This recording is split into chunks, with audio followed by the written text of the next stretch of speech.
Hello, this is Tom Hood, CEO of the Maryland Association of CPAs. This is an update for our managing partners here in Maryland, and I hope you're all doing well. I want to give you a brief update on three things. First, the latest on the federal, state, and standard changes going on. Second, the Maryland CPA Summit and the swearing-in ceremony on June 2nd and 3rd, where we need your support. And third, an exciting new program we're bringing into Maryland, which is the MACPA Leadership Academy. We've had a really busy winter, and you've heard me say this before, but Mark Twain has said, "No man's life, liberty, or happiness are safe when the legislature is in session." And that's never been more true than recently. We've been dealing with federal, state, and even standards changes that have been daunting at best. On the federal level, the most recent item that we've been dealing with is 1099s, and that's now through the Senate and into the House. And we're now at what we call a conference committee. So there's a likely repeal of that should be implemented this year easily. Right now, the good news is it includes both forms of 1099s. One was relating to the Patient Protection Act, which is the full business coverage of 1099s. And the second one was the 1099s for rental real estate properties. And it looks like both of those are in both the Senate House versions being merged together right now. So we'll keep you posted on that. You've already heard about PTINs, the Dodd-Frank Act, the FTC red flags. All of those have been active this year. And I'm pleased to report we've made tremendous progress on every one of those key fronts.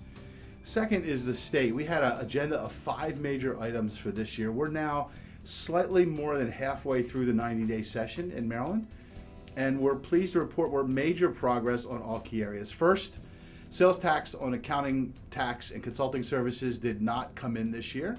We did some proactive work on that. Second is contributory negligence or tort reform that you've heard a lot about. We actually have a positive or proactive bill on that one that's working its way through the Senate right now.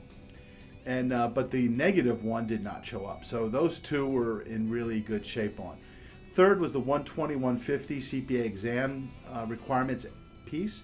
And that one is now passed out of the Senate committee. That one's well on its way. Fourth was what we call the Safe Harbor Bill, and this is to kind of clarify Maryland's law and overturn a long-standing Attorney General opinion, which will actually make it a reserved service for CPAs for audits, reviews, and compilations under SARS. Non-licensed CPAs will now have to use a separate report called a Safe Harbor report for doing those services. That bill is already passed through the House and now through the Senate committee. So we only have one more step and that one will be done. The fifth one had to do with debt counseling, and you might have saw the new math video we did earlier. But the fact is that you were going to be required to file, if you did taxes, you would have had to file as a debt counselor somewhere around $250 to $500 per person per year. We got all CPAs exempt in that both the House and Senate versions of those bills. So at this point, whether that happens or not, we're really neutral.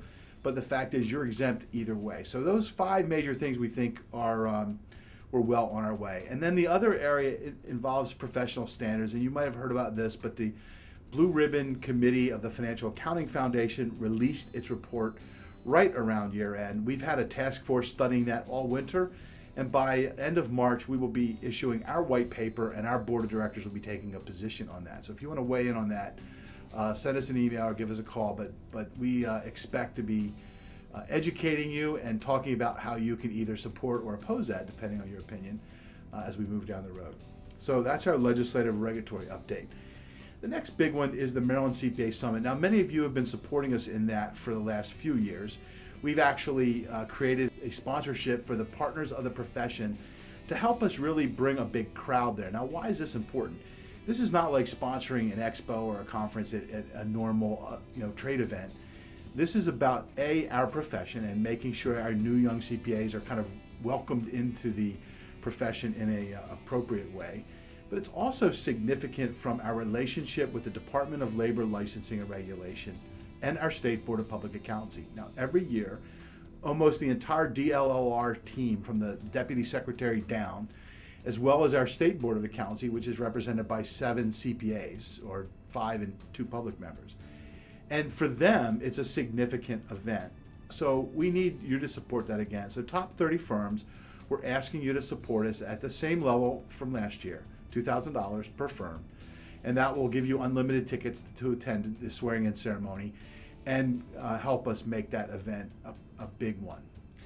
If you're a smaller firm, below the top 30, we would ask you to become a associate partner in the profession, and that's a $500 sponsorship fee, and you get 4 tickets to the swearing in, and again, the same kind of pride in helping us really connect to the DLLR and the regulatory authorities. This is probably the most significant event that helps us really cement that relationship with the board that regulates our profession. Third is a leadership academy. Now, the way I can put this best is, what would happen if the expert from out of town was actually in your town, in your own backyard? And the fact is, we are.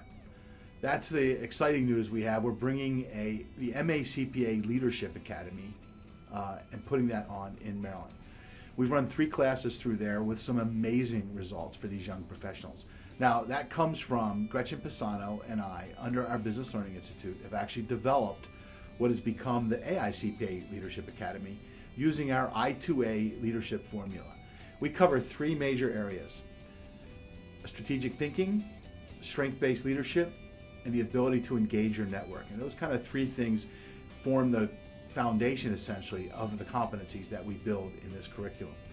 So if you're worried about succession planning, or you really want to beef up skills from some of your really key high potential people, we would ask you to sign up for that. We're going to be holding the MACPA's Leadership Academy in September on the 18th through the 20th.